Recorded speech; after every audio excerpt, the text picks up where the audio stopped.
Welcome to another installment in my complete chronological rewatch, where I'll be going back through almost every Star Wars film and show as I work my way to the Rise of Skywalker.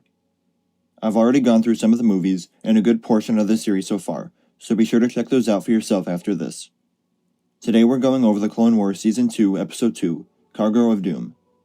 Set in 21 BBY, Anakin and Ahsoka intercept Cad Bane's warship, hoping to recover the stolen Jedi Holocron, but the Jedi underestimate the bounty hunter's cunning tactics.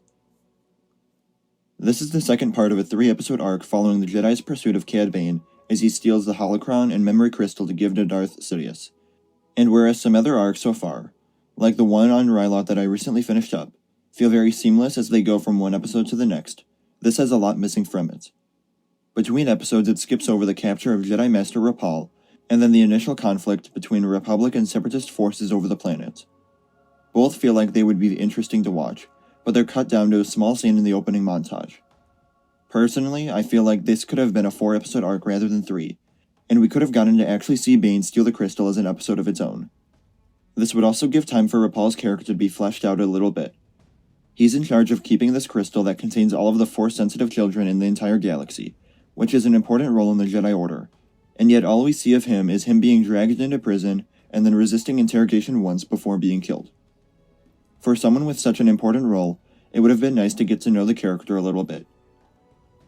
Although the character animation stood out to me as being particularly rough in this episode, I did enjoy the action, which makes up most of the episode. Between the opening attack with the walkers in space, and then the lack of gravity in the hangar, it makes for some unique battles that we don't see often, if at all. The episode pretty much focuses on the Jedi's pursuit of Bane the entire episode.